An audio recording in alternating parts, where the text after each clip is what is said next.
Iya, selamat malam, Pak semuanya ya. Pak Dhani bisa dengar suara saya, Pak? Oke. Ya, selamat malam semuanya, teman-teman semua, Bapak Ibu yang ada di seluruh Indonesia. Bahkan saya lihat nih kayaknya ada yang di luar negeri juga nih, karena namanya cukup familiar, cukup sering kontak dengan saya. Ya, jadi, ya pada malam hari ini, sebelum kita masuk ke special session ya, jadi ada sesuatu yang ingin kita sampaikan terutama untuk di bulan Ramadan ini. Karena saya sebenarnya ditodong sama tim marketing ya. Jadi harus memberikan sesuatu yang spesial ya kepada tim buat teman-teman semua lah ya, terutama di bulan Ramadan ini nantinya. Ya, sebelum itu saya ingin membahas ada 2 topik yang cukup menarik dan cukup menjadi pertanyaan. Jadi banyak yang bertanya kepada kami di Nagaya ya. Pertanyaan yang pertama itu adalah, "Pak, Nagaya kan rencananya setelah 11.250.000 Nagaya terjual akan masuk ke exchanger. Nah, sedangkan Nagaya kan akan menjual Nagaya maksimum 45 juta. Berarti masih ada 30 juta lebih Nagaya. Nah, kami-kami di tim marketing ini apakah masih bisa berjualan Nagaya?" Ya, ini pertanyaan yang belakangan ini cukup banyak ditanyakan. Jadi, eh, tadi Pak Dhani mungkin udah kasih kisi-kisi sedikit ya. Yang kita takutkan, ya bukan Bapak Ibu yang selama ini menjadi marketing dari Nagaya yang mereferensikan teman-teman tentang Nagaya ini, apakah nantinya setelah kita masuk di exchanger, ya masih bisa berjualan Nagaya. Yang kita takutkan adalah kalah saing. Seperti yang Bapak Ibu tahu, ya exchanger itu tentu saja salah satu hal yang membuat mereka tertarik untuk menerima Nagaya di exchanger mereka, itu tentu saja program referral kita, yang 5%, 3%, dan 2%. Nah, itu merupakan salah satu juga daya tarik buat mereka. Jadi perjanjian pertama dari exchanger ya, yang 2 yang sudah ada deal dengan kita ya, dan 2 lagi masih dalam proses. Nah, salah satunya adalah mereka meminta hak untuk menjual Nagaya sebelum kita listing, jadi sebelum diperdagangkan. Nah, seperti yang Bapak Ibu tahu kan biasanya exchanger itu sudah memiliki member. Contoh seperti di Indonesia membernya sudah 2 juta lebih ya. Nah, kira-kira apa yang akan terjadi pada saat mereka ingin berjualan Nagaya ini? Ya, tentu saja ya harganya. Kalau kita punya target pada saat kita masuk exchanger itu Nagaya ada di harga $3. Ya, nah kira-kira apa yang akan terjadi? Ya, kebanyakan kripto aset yang ditawarkan di exchanger atau yang sering disebut dengan IEO, Initial Exchanger Offering, jadi itu ditawarkan melalui exchanger, ya antusiasnya cukup baik ya, terutama nantinya pada saat kita masuk exchanger kan orang-orang sudah bisa melihat beberapa kali kita punya profit sharing ya, beberapa benefit yang sudah diterima oleh pemegang Nagaya sampai dengan saat ini. Nah, tentu saja ya kekuatan mereka tuh luar biasa ya nantinya ya. Kalau mereka sudah masuk istilahnya kalau mereka sudah menawarkan kepada member-membernya mengenai Nagaya. Seperti yang kita lihat kemarin ya, itu di DAO konsensus ya. Jadi kalau kita juga boleh berbangga nih sebenarnya ya. Bapak Ibu para pemegang Nagaya boleh berbangga. Kenapa? Karena kemarin ini di DAO konsensus ya, itu kita murni diundang oleh DAO konsensus. Ya, jadi kita tidak ada biaya sedikit pun yang kita keluarkan ya untuk bicara itu, kita tidak ada diminta bayaran atau apa. Ya, salah satu komitmen mereka yang mereka minta dari kita adalah mereka meminta hak untuk menawarkan Nagaya ini kepada CIS country, jadi Rusia dan negara-negara bekas Rusia. Ya, jadi itu adalah hak yang mereka minta, dan kita bisa lihat kemarin penjualan dari DAO konsensus sudah lumayan ya. Itu kalau saya hitung-hitung hampir 100.000 Nagaya yang terjual oleh mereka. Nah, dan respon dari mereka pun bagus. Jadi kedepannya mereka pun akan membuat sesi-sesi khusus, ya. Jadi bukan rame-rame kayak kemarin, karena kalau kemarin itu kan lebih ke acara conference, ya, acara konferensi. Makanya kita cuma dikasih waktu 20 menit. Nah, nantinya mereka akan membuat satu sesi khusus di mana Nagaya akan berbicara, ya, dengan didampingi juga oleh tim marketing dari mereka dan juga dari CEO dari DAO Consensus sendiri. Ya, jadi kita bisa lihat dan kedepannya juga Nagaya akan ikut lagi di beberapa blockchain conference. Kenapa saya bilang kita boleh berbangga? Karena kalau sepengalaman saya, baru Nagaya lah yang diundang, ya. Jadi kita nggak bayar loh ya, diundang untuk menyampaikan konsep dari kita, konsep dari kripto kita. Walaupun Nagaya ini base-nya di Singapura, tapi Bapak Ibu boleh berbangga hati karena sebenarnya Nagaya ini adalah anak Indonesia. Ya, semua ide, semua teknologi, semua tim utama yang ada itu berasal dari Indonesia. Oke, walaupun kita ada direktur dari Korea, ada direktur dan manajemen dari Singapura, dan kedepannya kita juga akan ada lagi direktur-direktur dan manajemen dari negara-negara lain. Dan kita juga sudah ada beberapa permintaan, ya, dari beberapa negara, dari beberapa orang, kalau kita boleh bilang ya, crypto entusias, ya, bahwa mereka ingin memasarkan Nagaya ini di negara mereka masing-masing, termasuk dengan ingin membukakan kantor, ya, kantor perwakilan di negara mereka masing-masing. Nah, jadi kalau saya boleh katakan kepada Bapak Ibu, sebaiknya manfaatkan kesempatan kalau Bapak Ibu ingin, ya, mereferalkan teman-teman di Nagaya, manfaatkan kesempatan sebaik-baiknya sebelum kita mencapai 11.250.000. Ya, kenapa? Karena begitu ngehit 11.250.000, walaupun belum bulan Desember, kita akan masuk di exchanger. Itu dia. Oke, jadi bukan company nggak mau cepet-cepet, saya juga mau cepet-cepet. Kenapa? Kalau kita udah masuk exchanger, penjualannya lebih cepat lagi nanti. Ya, jadi kita ini saling tunggu-tungguan antara exchanger menunggu kita menunggu regulasi. Ya. Nah, terus pertanyaan yang kedua, Pak, apakah mungkin Nagaya ini harganya bisa melejit tinggi? Ya, ini pertanyaan yang kedua. Apakah mungkin Nagaya ini harganya bisa melejit sampai $100? Kalau saya boleh katakan $100 itu adalah angka skeptis. Kenapa angka skeptis? Ya, banyak perusahaan-perusahaan kripto lain yang, wah, Nagaya 5 tahun cuma janjinya $100 gitu ya. Kita bukan janji loh ya, itu prediksi loh. Ya, dan itu prediksi skeptis. Ya, kenapa? Kita perusahaan Singapura. Kita perusahaan Singapura. Nah, di Singapura itu aneh regulasinya.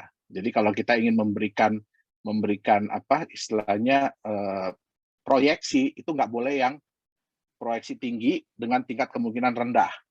Jadi yang harus disampaikan adalah proyeksi rendah dengan tingkat kemungkinan yang tinggi. Ya, jadi yang paling mungkin tercapai itu di angka berapa? Oke, nah itulah yang kita sampaikan, yaitu $100 dalam waktu 5 tahun. Oke, Pak Dhani mungkin boleh sharing, Pak. Saya ingin memperlihatkan satu, ya, ini pentingnya edukasi. Ya, ini pentingnya edukasi. Oke.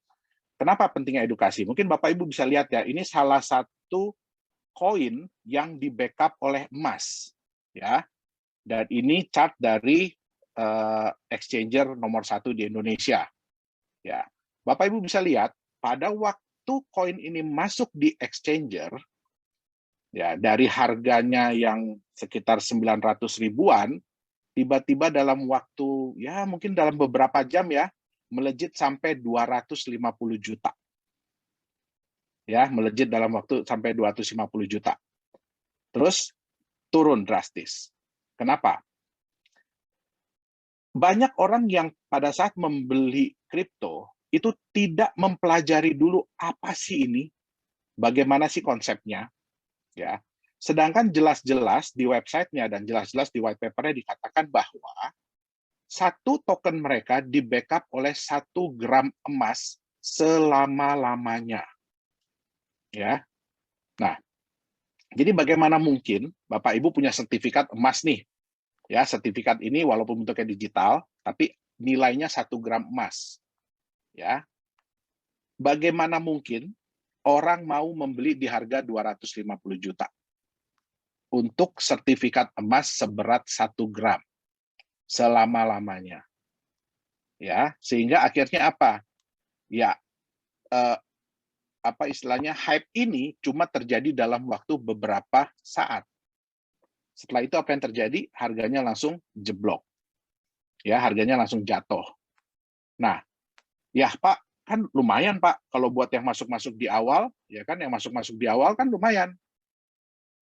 Dari beli misalkan 900.000, tahu-tahu harga 250 juta, saya jual. Nah, mohon maaf Bapak Ibu, ya saya kurang suka dengan chart seperti ini. Yang harus kita ingat adalah, kalau di dunia trading, keuntungan saya adalah kerugian seseorang. Itu yang harus diingat. Ya, keuntungan saya adalah kerugian seseorang. Nah, Bapak Ibu bisa bayangkan bagaimana rasanya kalau orang tersebut membeli token ini di harga 250 juta. Ya. Sampai dunia terbalik, kecuali harga emas 1 gram jadi 250 juta, kalau itu terjadi, wah Nagaya jangan ditanya harganya berapa ya. Nah, kalau itu terjadi, barulah orang itu bisa balik modal. Ya, jadi di sini pentingnya edukasi. Ya. Nah, Bapak Ibu bisa lihat, dengan konsep seperti ini saja, ya di dunia kripto itu bisa terjadi kenaikan harga yang gila-gilaan. Ya. Nah, bagaimana dengan Nagaya? Kita nggak mau seperti ini. Bapak Ibu harus ingat ya, apapun yang naik dengan cepat, ya kemungkinan turun cepatnya juga ada. Nah, itu kita yang nggak mau. Di Nagaya ini kita ingin menciptakan sebuah koin yang relatif lebih stabil.